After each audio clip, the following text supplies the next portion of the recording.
গণতন্ত্র দিবস উপলক্ষে বিএনপি সমাবেশে কর্মীদের ঢল, চক্রান্ত উস্কানি থাকলেও ব্যর্থ হতে দেয়া যাবে না অন্তর্বর্তী সরকারকে, বললেন তারেক রহমান। মাফিয়া চক্রের প্রধান দেশ ছেড়ে পালালেও মাফিয়া চক্রের বেনিফিশিয়ারি অপশক্তি প্রশাসনের ভেতরে থেকে কিংবা রাজনীতির ছদ্মবরণে অন্তর্বর্তীকালীন সরকারকে চ্যালেঞ্জ ছুড়ে দেওয়ার অপচেষ্টা কিন্তু অব্যাহত রেখেছে। রাজনৈতিক দল গড়ার অভিপ্রায় নেই বৈষম্য বিরোধী আন্দোলনের, বললেন আসিফ মাহমুদ। জুলাই শহীদ ফাউন্ডেশনে প্রধান উপদেষ্টার তহবিল থেকে 100 কোটি টাকা অনুদান।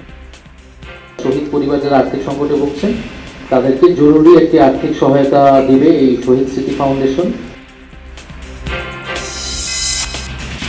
শেখ হাসিনা কোন স্ট্যাটাসে ভারতে আছেন জানতে চায়নি সরকার, জানালেন পররাষ্ট্র উপদেষ্টা। ঢাকার সাথে স্থিতির সম্পর্ক চায় দিল্লি, বলছেন জয়শঙ্কর। সারা দেশে 2 মাসের জন্য ম্যাজিস্ট্রেসি ক্ষমতা দেয়া হলো সেনাবাহিনীকে, প্রজ্ঞাপন জারি করেছে জনপ্রশাসন মন্ত্রণালয়। উত্তরায় শিক্ষার্থী হত্যায় শেখ হাসিনাকে প্রধান আসামি করে ট্রাইব্যুনালে অভিযোগ, পৃথক মামলায় রিমান্ডে মোজাম্মেল বাবু, শ্যামল দত্ত ও শাহরিয়ার কবির।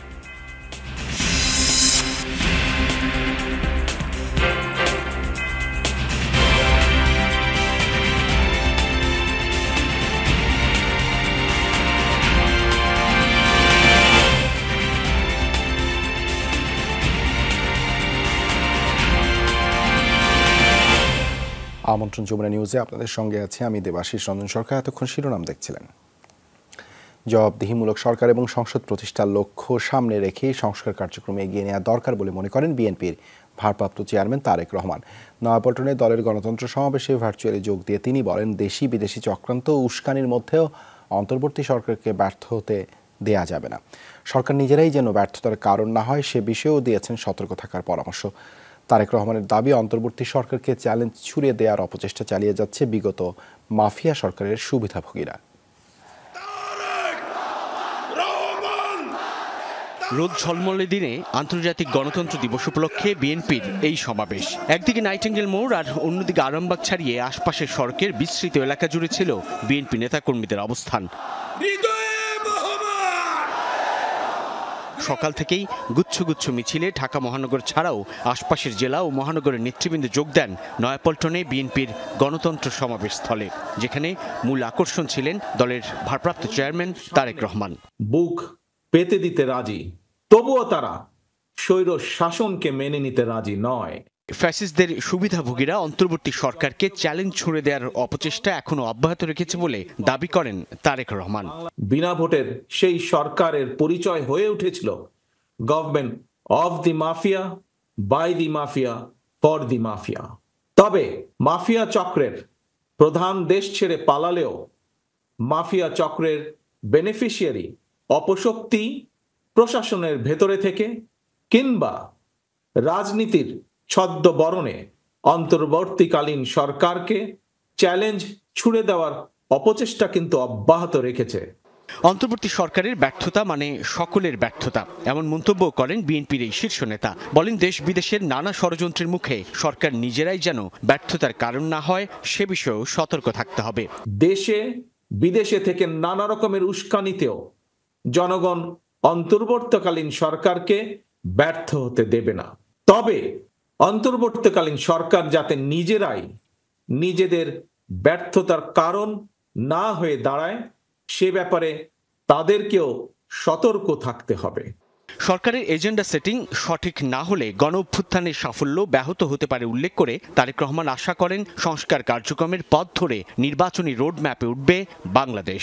একটি নির্বাচিত সংসদ এবং সরকার প্রতিষ্ঠায় অন্তর্বর্তীকালীন সরকারের সকল সংস্কার কার্যক্রমের প্রথম এবং প্রধান টার্গেট হওয়া জরুরি। অন্তর্বর্তীকালীন সরকার এজেন্ডা সেটিং এর ক্ষেত্রে অগ্রাধিকার ভিত্তি নির্ধারণ করতে না পারলে গণ অভ্যুত্থানের সাফল্য ব্যাহত করতে ষড়যন্ত্রকারী নানা চক্র সুযোগ গ্রহণ করতে পারে। সমাবেশে দলের মহাসচিব মির্জা ফখরুল ইসলাম আলমগীর বলেন, ছাত্র জনতার আত্মত্যাগের মধ্য দিয়ে গণতান্ত্রিক রাষ্ট্র নির্মাণের যে সুযোগ মিলেছে তা কাজে লাগাতে হবে। যেভাবে বুকের রক্ত দিয়ে আমাদের ছেলেরা এই সুযোগ সৃষ্টি করেছে, বুকের রক্ত দিয়ে হলেও আবার আমরা সেই সুযোগকে রক্ষা করবো। আমরা সেই সুযোগ যেন না হারাই। আজকে এমন একটা অবস্থা তৈরি করতে হবে যারা এখানে সত্যিকার অর্থেই গণতন্ত্রের প্রতিষ্ঠা করতে পারে। রাষ্ট্রের দায়িত্বশীল বিভিন্ন ক্ষেত্রে এখনো ফ্যাসিবাদী দোসররা রয়ে গেছে উল্লেখ করে তাদের চক্রান্ত রুখে দেওয়ার আহ্বান জানান মির্জা ফখরুল। সরকারের অনেক প্রত্যাখ্যাত অবস্থান করছে। জনগণে পরিণত হওয়া নয়াপল্টনের এই গণতন্ত্র সমাবেশ থেকে বিএনপির নেতাকর্মীরা বলছে, বিগত 15 বছর হত্যা, গুম, নির্যাতন, দমন পীড়নের বিপরীতে দাঁড়িয়ে তাদের যে গণতন্ত্র পুনরুদ্ধার এবং বহুদলীয় গণতন্ত্র পুনরুদ্ধারের যে সংগ্রাম তারা চালিয়ে যাচ্ছিলেন সেটি এখনো অব্যাহত রয়েছে। যতক্ষণ না পর্যন্ত নির্দলীয় সরকারের অধীনে সুষ্ঠু নির্বাচনের মধ্য দিয়ে জনগণের সরকার প্রতিষ্ঠিত হবে, ততক্ষণ পর্যন্ত তাদের এই রাজপথের সংগ্রাম অব্যাহত থাকবে। সাইফুদ্দিন রবিন, যমুনা নিউজ, ঢাকা। ছাত্র জনতার বিপ্লবের মধ্যে দিয়ে স্বৈরাচারের পতন হলেও এখনও প্রতিষ্ঠিত হয়নি কাঙ্ক্ষিত গণতন্ত্র, এমনটাই মনে করেন বিএনপির মাঠ পর্যায়ের কর্মী সমর্থকরা। তাই গণতন্ত্র পুনরুদ্ধারের লড়াইয়ে রাজপথে থাকতে চান তারা। দাবি, যত দ্রুত সম্ভব বিএনপি নেতাকর্মীদের বিরুদ্ধে দেয়া মিথ্যা মামলা প্রত্যাহার করতে হবে, নিশ্চিত করতে হবে ভোটাধিকার।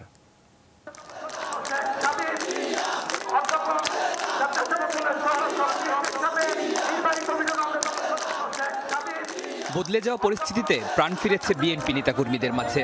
ছাত্র জনতার গণ অভ্যুত্থানে পতন হয়েছে শেখ হাসিনা সরকারের, এসেছে জনতার বিজয়। কিন্তু প্রশ্ন হলো, পরিবর্তিত বাস্তবতায় কতটা পূরণ হয়েছে গণতন্ত্রের আকাঙ্ক্ষা? স্বৈরাচারের পতন হয়েছে কিন্তু এখনো গণতন্ত্র প্রতিষ্ঠা হয়নি। গণতন্ত্র প্রতিষ্ঠা তখনই হবে যখন অবাধ, সুষ্ঠু ভোটাধিকার এর একটা নির্বাচন হবে। ফ্যাসিস্টদের পতন হয়েছে কিন্তু তাদের দোসররা এখনো এই দেশে আছে। তাদেরকে ধরে আইনের আওতায় এনে তাদেরকে বিচার করার জন্য আহ্বান জানাবো। বিএনপির মাঠ পর্যায়ের নেতাকর্মীরা মনে করেন, আন্দোলনের সুফল তখনই সবার ঘরে পৌঁছবে যখন রাষ্ট্র পরিচালনায় জনমতের প্রতিফলন থাকবে। অবিলম্বে মিথ্যা ও রাজনৈতিক মামলা প্রত্যাহারের দাবি জানান তারা। আমরা আন্দোলন করেছি, সেই আন্দোলনে আমাদের বহু ভাইদেরকে হত্যা করা হয়েছে, গুম করা হয়েছে, লক্ষ লক্ষ নেতা কর্মীদের নামে মিথ্যা মামলা দিয়ে হয়রানি করা হয়েছে। আমি বিশ্বাস করি এই গণতান্ত্রিক সরকার, অর্থাৎ তত্ত্বাবধায়ক সরকার যেটা এসেছে, অন্তর্বর্তীকালীন সরকার এসেছে, আমাদের এই অবৈধ মামলাগুলো তারা প্রত্যাহার করবে। কেন্দ্রীয় নেতারা বলেন, দমন পীড়নের পথে না হেঁটে রাজনৈতিকভাবে বিএনপিকে মোকাবেলা করলে এত করুণ পরিণতি হতো না আওয়ামী লীগ সরকারের।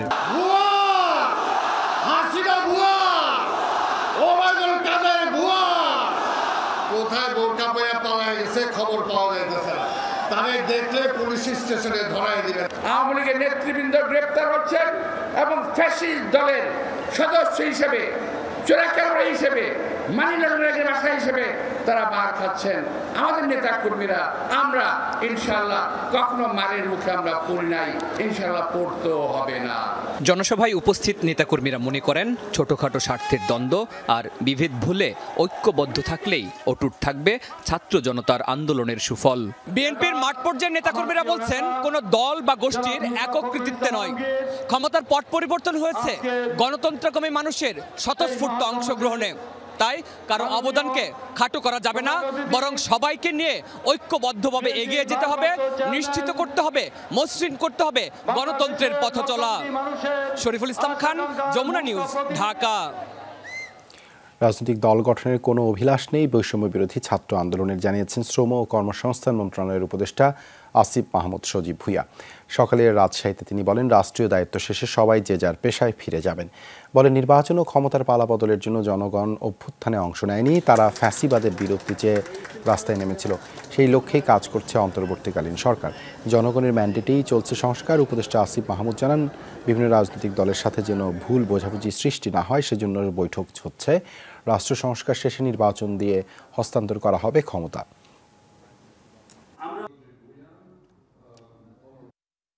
এখনই রাজনৈতিক দল খোলার কোনো অভিপ্রায় আমাদের নেই এবং এই অন্তর্বর্তীকালীন সরকারে যারা আছেন কারোই ক্ষমতার অভিলাষ নেই। আপনারা জানেন সবারই যার যার পেশাগত জীবন আছে এবং সবাই সেখানে ফিরে যেতে চায়, কিন্তু দেশের মানুষ একটি অভ্যুত্থানের মধ্য দিয়ে যে দায়িত্বটাই অন্তর্বর্তীকালীন সরকারকে দিয়েছে সেটি যথাযথভাবে পালন করে মানুষের সেই আশা আকাঙ্ক্ষার প্রতিফলন ঘটিয়ে একটি নির্বাচনের মাধ্যমে একটি গণতান্ত্রিক সরকারের হাতে ক্ষমতা হস্তান্তর করাই আমাদের লক্ষ্য। ছাত্র জনতার অভ্যুত্থানে হতাহতদের সহায়তার জন্য গঠিত জুলাই শহীদ স্মৃতি ফাউন্ডেশনে অন্তর্বর্তীকালীন সরকারের প্রধান উপদেষ্টা ডক্টর মোহাম্মদ ইউনূসের ত্রাণ তহবিল থেকে 100 কোটি টাকা অনুদান দেওয়া হয়েছে। সন্ধ্যায় ফরেন সার্ভিস একাডেমিতে এক সংবাদ সম্মেলনে এই তথ্য জানিয়েছেন ডাক ও টেলিযোগাযোগ এবং তথ্য সম্প্রচার উপদেষ্টা নাহিদ ইসলাম। 1 সপ্তাহের মধ্যেই আহতদের কাছে আর্থিক সাহায্য পৌঁছে দেওয়া হবে। পরবর্তীতে এককালীন ও মাসিক হিসেবে আর্থিক সহায়তার ব্যবস্থা করা হবে। ছাত্র জনতার গণ অভ্যুত্থানে হতাহতদের সহায়তায় জুলাই স্মৃতি ফাউন্ডেশন গঠনের সিদ্ধান্ত নেয় অন্তর্বর্তী সরকার।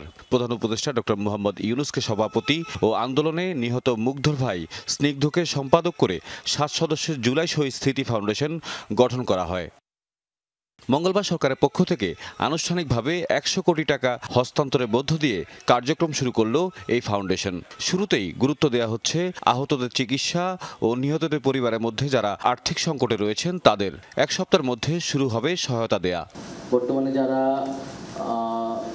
আহত অবস্থায় আছেন হাসপাতালে এবং বা যারা আর্থিক সংকটে ভুগছেন বা শহীদ পরিবার যারা আর্থিক সংকটে ভুগছেন তাদেরকে জরুরি একটি আর্থিক সহায়তা দিবে এই শহীদ স্মৃতি ফাউন্ডেশন এবং পরবর্তীতে এককালীন একটি ভাতা, এককালীন একটি গ্র্যান্ট দেওয়া হবে এবং মাসিক একটি ভাতার ব্যবস্থা করা হবে। প্রেস ব্রিফিংয়ে জানানো হয় শহীদ পরিবারের ভাতার পরিমাণ কত হবে বুধবার ফাউন্ডেশনের সভায় তা ঠিক করা হবে। মাননীয় প্রধান উপদেষ্টার ত্রাণ ও কল্যাণ তহবিল থেকে 100 কোটি টাকার একটি ফান্ড এই জুলাই শহীদ স্মৃতি ফাউন্ডেশনে অনুদান হিসেবে দেওয়া হয়েছে। আহত এবং যারা শহীদ হয়েছে তার সকলের পরিবার একটা ট্রমার ভিতরে আমরা আছি, সেটার জন্য মেন্টাল হেলথ কাউন্সিলিং করা হবে এবং গ্লোবাল অ্যাডভোকেসি অ্যান্ড অ্যাওয়ারনেস করা হবে, যে বৈশ্বিক একটা প্রচারণা। আন্দোলনে নিহত মুগ্ধর ভাই স্নিগ্ধ শহীদ ফাউন্ডেশনে অনুদান দিতে দেশের মানুষ বিশেষ করে বিত্তবানদের প্রতি আহ্বান জানান। চিকিৎসা যত লেট হবে, বিলম্ব হবে, তাদের আহতর পরিমাণটা তত আরো বাড়বে। তো আমার সকলের কাছে একটা রিকোয়েস্ট, আপনারা সকলেই যত দ্রুত সম্ভব আমাদের ফান্ডের পাশে এসে দাঁড়ান এবং আমাদের ফান্ডে দান করা শুরু করেন। সংবাদ সম্মেলনে জানানো হয় ছাত্র জনতার গণ অভ্যুত্থানে আহতদের সংখ্যা অন্তত 20,000 আর এখন পর্যন্ত পাওয়া তথ্যে শহীদ হয়েছেন প্রায় 800 জন। এর মধ্যে 700-এরও বেশি জনের পরিচয় নিশ্চিত হওয়া গেছে। তাহিদ মিথুন, যমুনা নিউজ, ঢাকা। প্রধান উপদেষ্টা অধ্যাপক মোহাম্মদ ইউনূসের সঙ্গে সৌজন্য সাক্ষাৎ করেছেন নেপালের রাষ্ট্রদূত ঘনশ্যাম ভান্ডারী। মঙ্গলবার রাষ্ট্রীয় অতিথি ভবন যমুনায় যান নেপালের রাষ্ট্রদূত। জুলাই আগস্টে ছাত্র জনতার গণ অভ্যুত্থানের পর অন্তর্বর্তীকালীন সরকারের দায়িত্ব নেওয়ার জন্য প্রধান উপদেষ্টাকে অভিনন্দন জানান তিনি। বলেন দুই দেশের মধ্যে অর্থনৈতিক সম্পৃক্ততা এখনও মাঝারি পর্যায়ে রয়েছে। রাষ্ট্রদূত ঘনশ্যাম ভান্ডারী নেপালের বিশাল জলবিদ্যুৎ সম্ভাবনার বিষয়ে প্রধান উপদেষ্টাকে অবহিত করেন। দুই দেশ শিগগিরই জ্বালানি বাণিজ্য শুরু করবে বলে আশা প্রকাশ করেন তিনি। বৈঠকে প্রধান উপদেষ্টা সার্ক ও দক্ষিণ এশীয় আঞ্চলিক সহযোগিতা কার্যক্রম সম্পর্কে খোঁজ খবর নেন।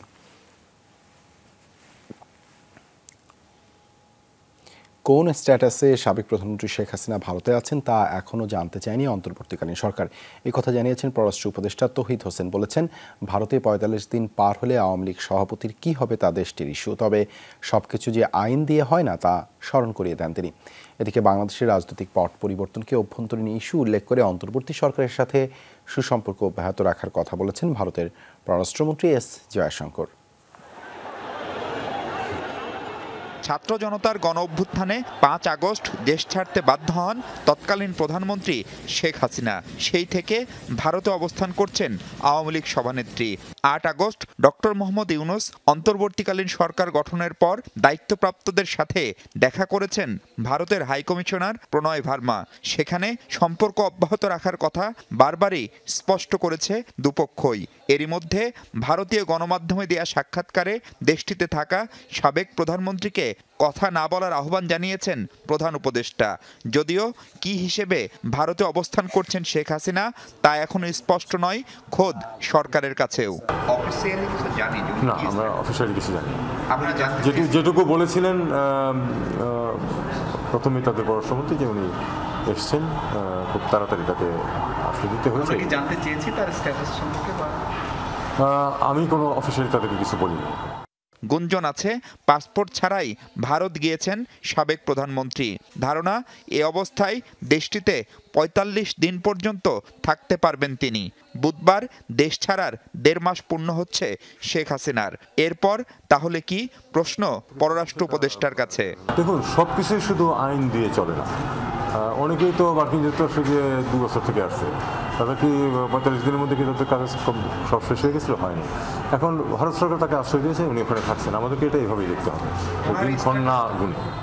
সীমান্তে মানুষ হত্যা সহ বেশ কিছু ইস্যুতে প্রতিবেশী ভারত সরকারের সমালোচনা করেছেন বর্তমান সরকারের অনেকেই। সাদা চোখে টানাপোড়েনের মধ্য দিয়ে যাচ্ছে ঢাকা দিল্লি সম্পর্ক। এ অবস্থাকে কিভাবে দেখছে ভারত? বাংলাদেশে যা হয়েছে সেটা তাদের অভ্যন্তরীণ বিষয়। প্রতিবেশী দেশগুলো পরস্পরের উপর নির্ভরশীল হয়। আমাদের অন্য প্রতিবেশী দেশগুলোতে আগে রাজনৈতিক টানাপোড়েন ছিল, যা সমাধান হয়েছে। বাংলাদেশের অভ্যন্তরীণ বিষয় নিয়ে মন্তব্য করা উচিত হবে না। নতুন সরকারের সাথেও আমরা স্থিতিশীল সম্পর্ক রাখতে চাই। এর আগে ঢাকায় জাতিসংঘের আবাসিক সমন্বয়কারী ও সংস্থাটির ফ্যাক্ট ফাইন্ডিং মিশন দেখা করেন পররাষ্ট্র উপদেষ্টার সাথে। জানান, জুলাই হত্যাকাণ্ডের নিরপেক্ষ তদন্তের কাজ দ্রুতই শুরু করবেন তারা। ফ্যাক্ট ফাইন্ডিং মিশন যেটা আছে, তাদের তো কাজ শুরু করেনি এখন, তারা শুরু করবে সপ্তাহখানেক এখানে কাজ করবে। তারপরে তারা একটু আসলে পাবলিসিটি অ্যাভয়েড করতে চায়, কারণ তারা জিনিসটা কাজ শেষ করার আগে পর্যন্ত এটা নিয়ে তারা কোনো কিছু করতে চায়। মাহফুজ মিশু, যমুনা নিউজ, ঢাকা। রাজধানী সহ সারা দেশে বাংলাদেশ সেনাবাহিনীকে নির্বাহী ম্যাজিস্ট্রেটের ক্ষমতা দিয়েছে সরকার। সেনাবাহিনীর কমিশনপ্রাপ্ত কর্মকর্তাদের এই ক্ষমতা দেয়া হয়েছে। রাতে জনপ্রশাসন মন্ত্রণালয়ের এক প্রজ্ঞাপনে এই তথ্য জানানো হয়েছে। এই সিদ্ধান্ত মঙ্গলবার থেকেই কার্যকর হয়েছে। আগামী 2 মাস এই সিদ্ধান্ত বলবৎ থাকবে। প্রজ্ঞাপনে বলা হয়, ফৌজদারি দণ্ডবিধি 1898-এর 12-1 ও 17 ধারা অনুযায়ী সেনাবাহিনীর কমিশনপ্রাপ্ত কর্মকর্তাদের নির্বাহী ম্যাজিস্ট্রেটের ক্ষমতা দেয়া হয়েছে।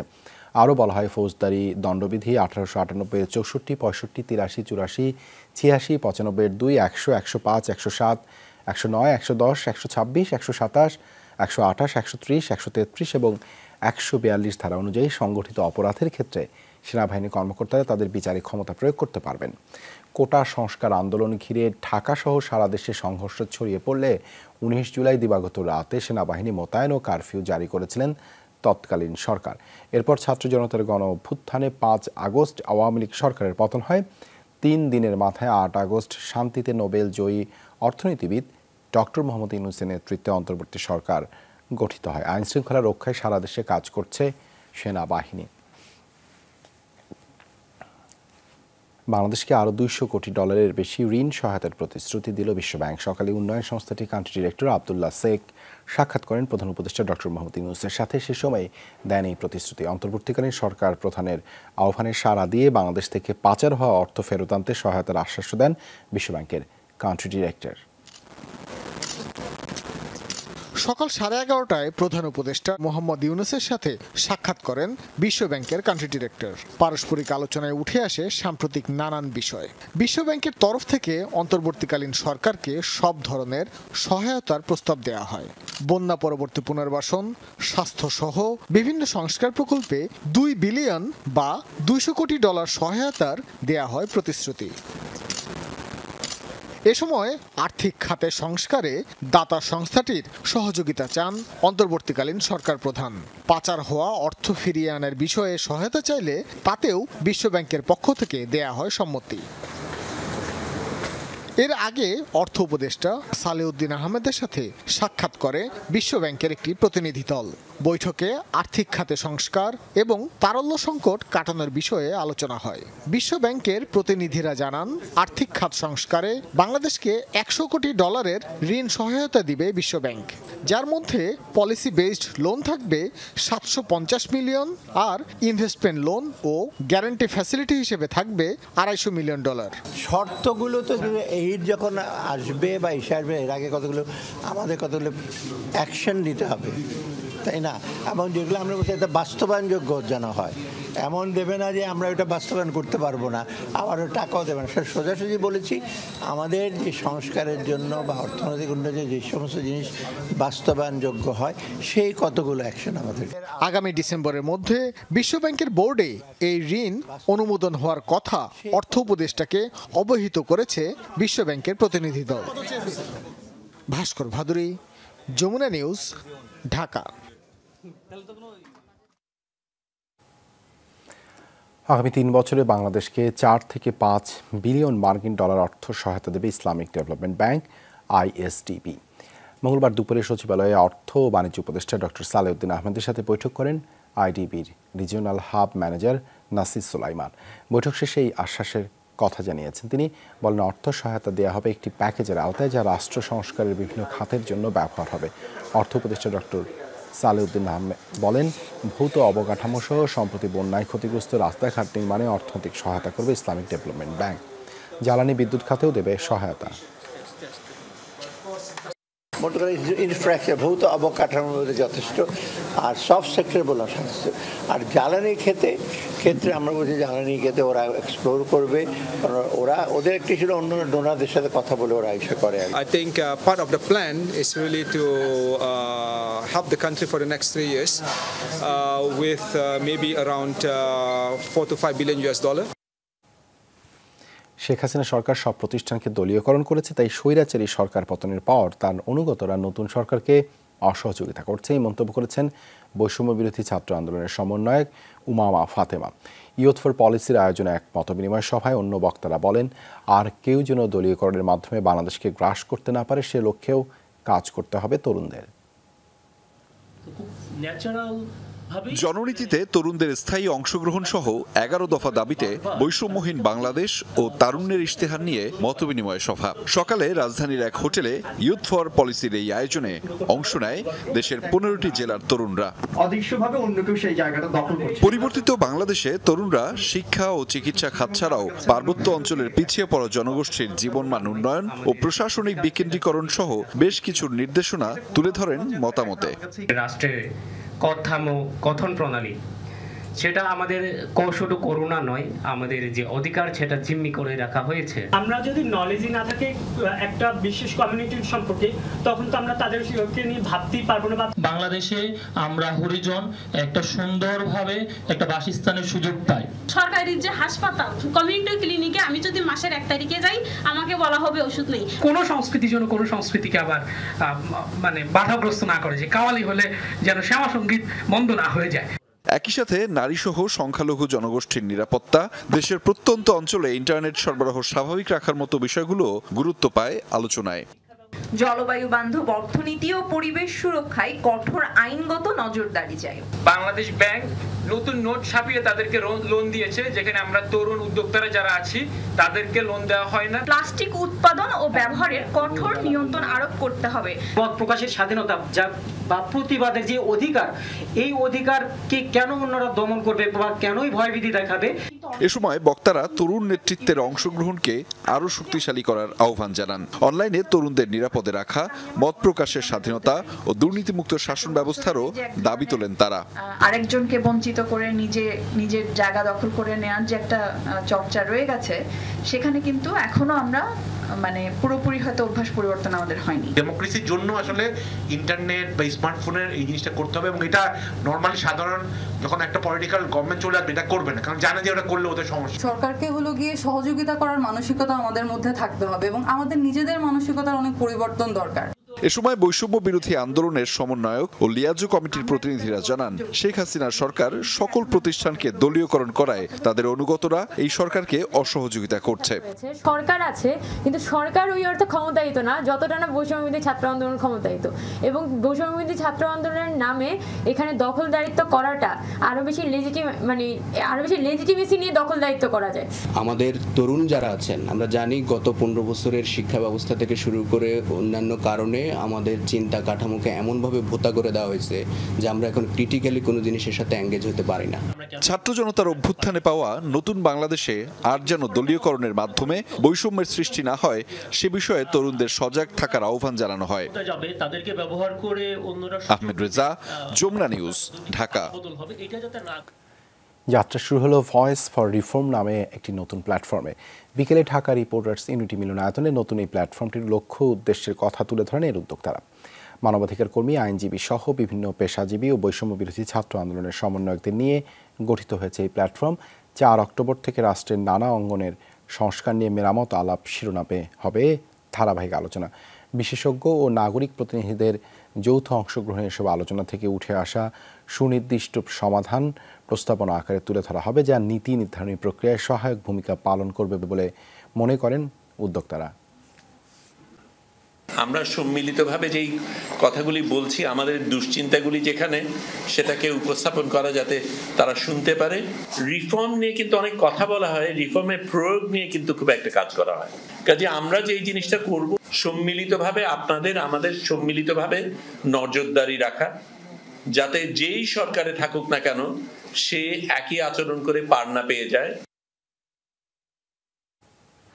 সাম্প্রতিক বন্যায় 14,269 কোটি টাকা ক্ষয়ক্ষতি হয়েছে বলে জানিয়েছেন দুর্যোগ ব্যবস্থাপনা ও ত্রাণ উপদেষ্টা ফারুকী আজম। বলেন, পুনর্বাসনের জন্য কত টাকা ব্যয় হবে তা এখনও নিরূপণ হয়নি। টিএসসিতে ছাত্রদের তোলা ত্রাণের অর্থের বিষয়ে অবহিত নন বলেও জানান ত্রাণ উপদেষ্টা। অন্যদিকে প্রাথমিক শিক্ষা উপদেষ্টা বলেছেন, 1 সপ্তাহের মধ্যে বন্যায় ক্ষতিগ্রস্তরা বই পাবে।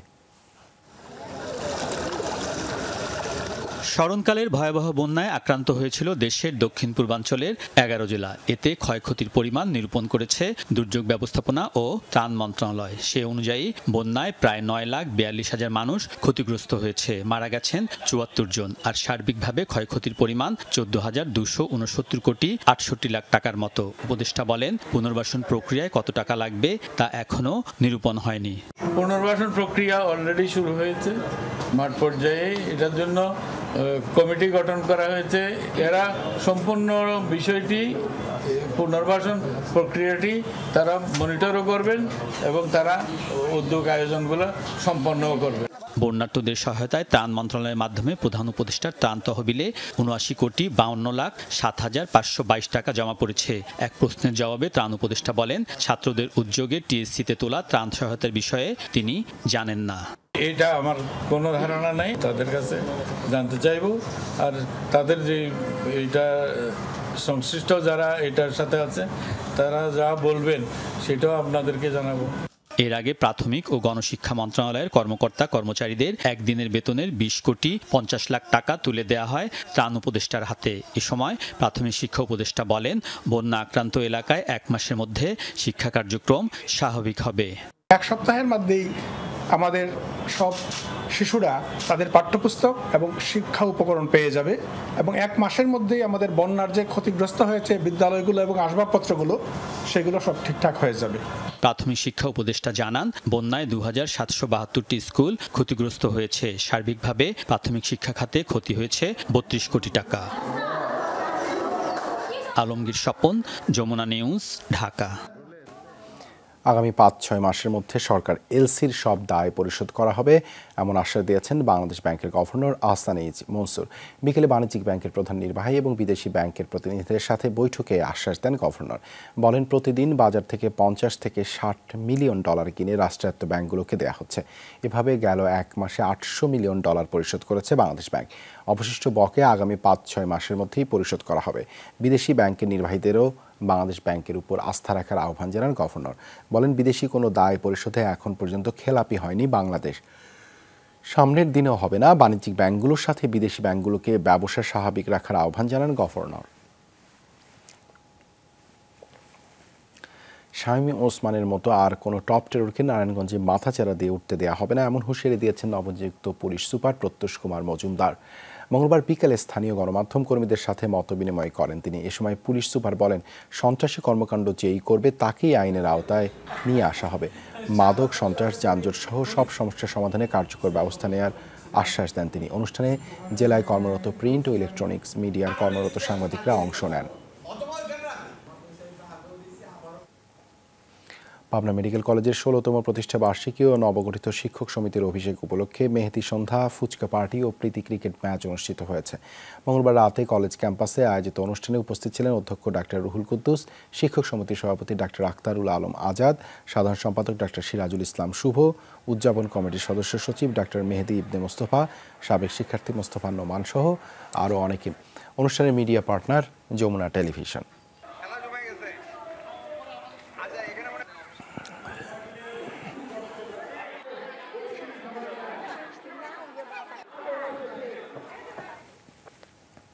লেবাননে অভিনব কায়দায় চালানো হয়েছে ভয়াবহ হামলায়, এতে প্রাণ গেছে 9 জনের। হিজবুল্লাহ যোদ্ধা সহ 2500-এর বেশি মানুষ হয়েছে আহত।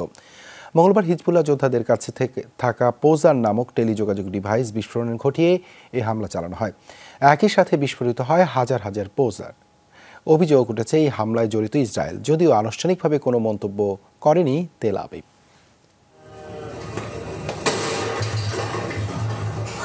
রাজধানী বৈরুতের জনসমাগমপূর্ণ এলাকায় হঠাৎ করে বিস্ফোরিত হয় এক ব্যক্তির পকেটে থাকা পেজার। কিছু বুঝে ওঠার আগেই যন্ত্রণায় কাতরাতে থাকেন ওই ব্যক্তি। এরপর একই কায়দায় বিস্ফোরিত হতে থাকে ছোট আকৃতির এই কমিউনিকেশনস ডিভাইসটি। শুধু বৈরুতে নয়, এমন দৃশ্য দেখা গেছে লেবাননের আরও বেশ কয়েকটি স্থানে। মঙ্গলবার হিজবুল্লাহ যোদ্ধাদের সাথে থাকা কমিউনিকেশন ডিভাইস পেজার হ্যাক করে রীতিমতো ফিল্মি কায়দায় ঘটানো হয় এই বিস্ফোরণ। হাজার হাজার এই পেজার বিস্ফোরণে এরই মধ্যে হতাহত হয়েছে প্রায় 3000 মানুষ, যাদের মধ্যে হিজবুল্লাহর বহু সদস্যও রয়েছেন। আহতদের চাপ সামলাতে হিমশিম খাচ্ছে হাসপাতালগুলো। জরুরি ভিত্তিতে নাগরিকদের রক্তদানের অনুরোধ জানিয়েছে কর্তৃপক্ষ। 7 অক্টোবরের পর এই হামলাকে দেখা হচ্ছে লেবাননের সবচেয়ে বড় নিরাপত্তাজনিত হামলা হিসেবে। হামলায় স্বভাবতই অভিযোগের তীর ইসরায়েলের দিকে, যদিও এ বিষয়ে এখনো কোনো মন্তব্য করেনি তেল আবিব। মূলত একে অপরের সাথে যোগাযোগ করার জন্য পেজার নামক কমিউনিকেশনস যন্ত্র ব্যবহার করে থাকে হিজবুল্লাহ যোদ্ধারা। অনিক রহমান, যমুনা নিউজ। লেবাননে অভিনব কায়দায় চালানো হয়েছে ভয়াবহ হামলা, এতে প্রাণ গেছে 9 জনের। হিজবুল্লাহ যোদ্ধা সহ 2500-এর বেশি মানুষ হয়েছে আহত। কিভাবে একই সময় পেজার নামক হাজার হাজার টেলিযোগাযোগ যন্ত্রের বিস্ফোরণ ঘটল, কিংবা অ্যানালগ যুগের ডিভাইস হওয়ার পরও কিভাবে তা করা হলো হ্যাক? হিজবুল্লাহ যোদ্ধাদের টেলিযোগাযোগ যন্ত্র বিস্ফোরণের পর উঠেছে এমন নানা প্রশ্ন। লেবাননের সশস্ত্র গোষ্ঠীটিকে সরবরাহ করা পেজার ইসরায়েলি গুপ্তচরের হাতে পড়েছিল কিনা তা নিয়েও চলছে আলোচনা। 80 ও 90 দশকে বহুল ব্যবহৃত যন্ত্র ছিল পেজার। এটি একটি টেলিযোগাযোগ যন্ত্র যা বার্তা আদান প্রদানের কাজে ব্যবহৃত হয়। মূলত একটি ভবন থেকে শুরু করে পুরো দেশব্যাপী এর নেটওয়ার্ক বিস্তৃত হতে পারে। মোবাইল নেটওয়ার্ক সহজে শনাক্ত হওয়ার কারণে তা ইসরায়েল বিরোধী বিভিন্ন সশস্ত্র গোষ্ঠীর জন্য ঝুঁকিপূর্ণ। তাই অ্যানালগ যুগের হওয়ায় নিজেদের মধ্যে যোগাযোগের জন্য পেজার ব্যবহার করত হিজবুল্লাহ যোদ্ধারা। মঙ্গলবার একযোগে হাজার হাজার পেজার বিস্ফোরণের পর উঠেছে নানা প্রশ্ন। একই সাথে একই সময়ে কয়েক হাজার ডিভাইস বিস্ফোরণের পর এটা স্পষ্ট যে এগুলো নিয়ন্ত্রণ করছিল কোন একটি পক্ষ। আন্তর্জাতিক বিভিন্ন গণমাধ্যম বলছে পেজারের মতো ছোট আকৃতির ডিভাইসে সর্বোচ্চ 3 গ্রাম পর্যন্ত বিস্ফোরক রাখা সম্ভব। সেই হিসেবে খুবই উচ্চ ক্ষমতা সম্পন্ন এক্সপ্লোসিভ রাখা ছিল এসব ডিভাইসগুলোই। স্যাটেলাইটের মাধ্যমে ঘটানো হয়েছে এসব বিস্ফোরণ। এত বড় হামলার স্বভাবতই অভিযোগের তীর ইসরায়েলের দিকে। হিজবুল্লাহ সমরাস্ত্র এবং যন্ত্রপাতির বেশিরভাগই সরবরাহ করে ইরান। ধারণা করা হচ্ছে গুপ্তচরের মাধ্যমে এসব পেজারের চালান পাঠায় ইসরায়েল। এরপর সেগুলো হ্যাক করে ঘটানো হয় বিস্ফোরণ। এদিকে হিজবুল্লাহর উপর হামলার পর এটা স্পষ্ট যে ইরান সংশ্লিষ্ট সশস্ত্র গোষ্ঠীগুলোর গোপনীয়তার অনেকটাই ফাঁস হয়ে গেছে ইসরায়েলের কাছে। মীর মুশফিকা হাসান, যমুনা নিউজ। দর্শক, কিছুক্ষণ আগে আমরা জানাচ্ছিলাম যে লেবাননের যে ভয়াবহ হামলার ঘটনা, সেই ঘটনার আরও বিস্তারিত জানাতে লেবানন থেকে যুক্ত হচ্ছেন সহকর্মী বাবু সাহা। বাবু, হামলায় বাংলাদেশি কেউ আহত হয়েছেন কিনা, সার্বিক নিরাপত্তা পরিস্থিতি কেমন দেখছেন? দেবাশিস, আপনাকে অনেক ধন্যবাদ। এই হামলায় এখন পর্যন্ত প্রায় 2750 জন আহত হয়েছে এবং এখন পর্যন্ত 9 জন নিহত হয়েছে। তবে এই ঘটনায় কিন্তু পুরো বৈরুতে কিন্তু স্তব্ধ হয়ে পড়েছে। ইতিমধ্যে স্থানীয় যে হাসপাতালগুলি আছে সেই হাসপাতালগুলিতে কিন্তু তারা এই আহতদের সামলাতে অনেকটা হিমশিম খেতে হচ্ছে। পাশাপাশি রক্তের জন্য তারা স্থানীয় নাগরিকদের তারা আহ্বান জানিয়েছে। ইতিমধ্যে রক্তের আহ্বানে সাড়া দিয়ে বাংলাদেশিরাও কিন্তু অনেকে হাসপাতালে ছুটে যাচ্ছে এবং সেখানে তারা রক্ত দিচ্ছে। তবে ইতিমধ্যে এই হামলায় কিন্তু বিশেষ করে পুরো বৈরুতে একজন স্তব্ধ হয়ে পড়েছে। যে অ্যাম্বুলেন্স গুলি আছে, অ্যাম্বুলেন্স গুলি কিন্তু আমার পাশের ঠিক সড়ক দিয়ে কিন্তু তারা এই ছুটোছুটি করছে এবং বিভিন্ন হাসপাতালে তারা রোগী আহতদের নিয়ে যাচ্ছে। তবে এখন পর্যন্ত আমাদের বাংলাদেশি কোনো আহত বা নিহত হওয়ার কোনো খবর পাওয়া যায় নাই এবং ইতিমধ্যে বাংলাদেশ দূতাবাস ও প্রবাসী কমিউনিটি বাংলাদেশিদের সাথে তারা যোগাযোগ করেছে এবং সেখানেও প্রবাসীদের কি ধরনের অবস্থা সেটাও কিন্তু দূতাবাস থেকে জানতে চাওয়া হয়েছে। তবে এখন পর্যন্ত পরিস্থিতি মোটামুটি অনেকটা স্তব্ধ। এই মুহূর্তে বিশেষ করে হাসপাতালগুলিতে অনেকটাই আহত রোগীদের চাপ অনেক বেড়েছে। তাছাড়া প্রবাসী বাংলাদেশিরা এখন পর্যন্ত সবাই নিরাপদে আছে এমনটা কিন্তু আমরা জানতে পেরেছি।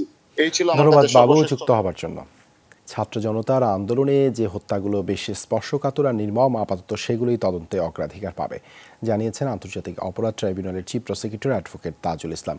এদিকে প্রসিকিউশনে আজ অভিযোগ দায়ের করেছেন 19 জুলাই উত্তরায় পুলিশের গুলিতে নিহত একাদশ শ্রেণীর শিক্ষার্থী সাব্বিরের বাবা। এখন পর্যন্ত 9টি অভিযোগ দায়ের হয়েছে ট্রাইব্যুনালের প্রসিকিউশনে।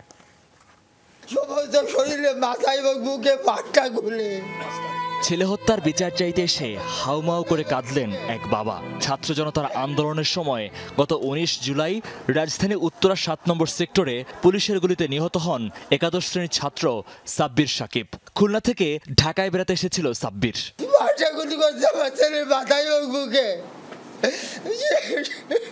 সন্তান হারানোই শেষ নয়। সাব্বিরের বাবার অভিযোগ, মরদেহ নিয়ে গ্রামের বাড়ি ফেরার পথে হামলা চালায় যুবলীগ ছাত্রলীগ। ভাই লাশ, ভাই লাশ, ভাই আমাকে ছেড়ে দেন, ভাই আমার গরিবের লাশ, আমার গরিবের লাশ, এইভাবে ছেলে বলতেছিলাম। আমাদের গাড়িটা একদম ভাঙ্গিয়া আওয়ামী লীগ ছাত্রলীগ এরা সবাই আমাকে অ্যাম্বুলেন্সটা একদম ভাঙ্গিয়ে ফেলাই দেয়। এমনকি মরদেহ বাসায় নেয়ার পর দ্রুত দাফন করতেও বাধ্য করেছিল পুলিশ। লাশ এখনই দাফন করতে হবে, যদি আপনারা লাশ না দাফন করেন তাহলে আমরা এই লাশ নিয়ে যাবো। আমাদের কোনো কথা শুনলো না, সে আমাদের 3টার সময় লাশ নিয়েছি, 40 মিনিট টাইম দিয়েছে। এই ঘটনায় আন্তর্জাতিক অপরাধ ট্রাইব্যুনালে এসে প্রসিকিউশনের কাছে অভিযোগ জমা দেয় নিহত সাব্বিরের পরিবার। শেখ হাসিনা, ওবায়দুল কাদের ও আসাদুজ্জামান কামালের বিরুদ্ধে অভিযোগ দায়ের করেন সাব্বিরের বাবা। অ্যাম্বুলেন্সটাকে ভাঙচুর করে, লাশের উপরে ওই গ্লাসের ভাঙ্গা টুকরো দিয়ে ছেয়ে যায় একদম। তারপরে কোনো রকমে লাশটা এখান থেকে বের করে ঢাকার বাইরে বাগেরহাটের চিতলমারিতে তার গ্রামের বাড়িতে নিয়ে যাওয়ার চেষ্টা করা হয়। চিফ প্রসিকিউটর জানান, ঢাকার চাঞ্চল্যকর ও নির্মম হত্যাকাণ্ডের বিচার হবে আগে। অগ্রাধিকার রয়েছে রংপুরের সাইদ হত্যার বিচার। এই যে নির্মম হত্যাকাণ্ড এবং যেগুলো একেবারে জাজল্যমান আছে, এই মামলাগুলোকে আমরা আলাদা আলাদা করে এগুলো তদন্ত সম্পন্ন করে দ্রুত এগুলোকে বিচারের জন্য আগে নিয়ে আসার চেষ্টা করা হবে। তাজুল ইসলাম বলেন, বিচারটি এমনভাবে করা হবে যেন এ নিয়ে দেশে বিদেশে কোনো প্রশ্ন তোলার সুযোগ না থাকে। আন্তর্জাতিকভাবে গ্রহণযোগ্য বিচারক লাগবে। মহিউদ্দিন মধু, যমুনা নিউজ, ঢাকা। সাংবাদিক মোজাম্মেল বাবু, শ্যামল দত্ত ও ঘাতক দালাল নির্মূল কমিটির সভাপতি শাহরিয়ার কবিরকে 7 দিনের পুলিশ রিমান্ড মঞ্জুর করেছেন আদালত। তাদের বিরুদ্ধে জুলাই আন্দোলনে হত্যাকাণ্ডে সম্পৃক্ততার অভিযোগে পৃথক হত্যা মামলায় এই রিমান্ড দেওয়া হয়। এছাড়া যাত্রাবাড়ি থানার অপর একটি হত্যা মামলায় সাবেক রেলমন্ত্রী নুরুল ইসলাম সুজনকে গ্রেপ্তার দেখিয়ে 10 দিনের রিমান্ড আবেদন করেছে পুলিশ। শুনানি হবে 22 সেপ্টেম্বর। মঙ্গলবার সকালে ডিবি অফিস থেকে সিএমএম আদালতে আনা হয় রমনা থানার লিজা হত্যা মামলায় গ্রেপ্তার দেখানো সাংবাদিক মোজাম্মেল বাবু ও ৭১-এর ঘাতক দালাল নির্মূল কমিটির সভাপতি শাহরিয়ার কবিরকে। একই সাথে আদালতে আনা হয় জাতীয় প্রেস ক্লাবের সাধারণ সম্পাদক ও ভোরের কাগজ পত্রিকার সম্পাদক শ্যামল দত্তকে। তাকে গ্রেপ্তার দেখানো হয়েছে ভাসানটেক থানার ফজলু নামে এক যুবককে হত্যার মামলায়। জনাকীর্ণ আদালতে আসামিদের উপস্থিতিতে পুলিশের চাওয়া 10 দিনের রিমান্ড আবেদনের শুনানি হয়। আদালত আসামিদের বিরুদ্ধে 7 দিনের রিমান্ড মঞ্জুর করেন। আদালতে আত্মপক্ষ সমর্থনে আসামিরা নিজেদের নির্দোষ দাবি করেন। তদন্ত করার জন্য তদন্ত কর্মকর্তা 10 দিনের রিমান্ড প্রার্থনা করেন। তাদের এই রিমান্ডের বিরুদ্ধে এবং জামিনের জন্য প্রার্থনা করেন। বিজ্ঞ আদালত উভয় পক্ষের শুনানি অন্তে এই আসামিদ্বয়ের বিরুদ্ধে 7 দিনের রিমান্ড মঞ্জুর করেন। বাসানটেক একটি হত্যা মামলায় তাকে আদালতে উপস্থাপিত করা হয়। এই মামলার উভয় পক্ষের শুনানি অন্তে শ্যামল দত্তের বিরুদ্ধে 7 দিনের রিমান্ড মঞ্জুর করেন। সিএমএম আদালতের 28 নম্বর বিচার কক্ষে শুনানি শুনতে আসা আইনজীবীরা শ্যামল দত্ত ও মোজাম্মেল বাবুকে অকথ্য ভাষায় আক্রমণ করেন। পুলিশ রিমান্ডের আগে জনতার হাতে সোপর্দ করতেও বিচারকের সামনে চিৎকার করতে থাকেন তারা। বিজ্ঞ আদালত আদালত নিজেই প্রশ্ন করেন অভিযুক্ত মোজাম্মেল বাবু কিছু বলবেন কিনা। মোজাম্মেল বাবু অত্যন্ত সুস্পষ্টভাবে বলেন যে আমি বাংলাদেশের স্বার্থে একজন স্বাধীন সাংবাদিক হিসেবে সাংবাদিকতা পেশায় নিয়োজিত ছিলাম। আমরা সংক্ষুব্ধ এবং বিক্ষুব্ধ, আমরা ন্যায় বিচার পাই নাই এবং উচ্চ আদালতে আমরা ন্যায় বিচারের জন্য যাব। সাবেক রেলমন্ত্রী নুরুল ইসলাম সুজনকে ইমরান নামে এক শিক্ষার্থীকে হত্যার ঘটনায় যাত্রাবাড়ী থানার মামলায় গ্রেপ্তার দেখানো হয়। হাজির করে পুলিশ 5 দিনের রিমান্ড চাইলে সিএমএম আদালত 3 দিন মঞ্জুর করেন। বিকেলে ফের আদালতে হাজির করা হয় নুরুল ইসলাম সুজনকে, বাতিল করা হয় সেই রিমান্ড। মির্জা আব্বাসকে হত্যা চেষ্টার অভিযোগে শাহবাগ থানার মামলায় ওয়ার্কার্স পার্টির সভাপতি রাশেদ খান মেননকে 3 দিনের রিমান্ড দেওয়া হয়েছে। নতুন মামলায় গ্রেপ্তার দেখিয়ে সাবেক আইজিপি শহীদুল হক ও আব্দুল্লাহ মামুনের ফের রিমান্ড চেয়েছে পুলিশ। নুরনবী সরকার, যমুনা নিউজ, ঢাকা। এই ছিল যমুনা নিউজে এতক্ষণ সাথে থাকার জন্য ধন্যবাদ সবাইকে।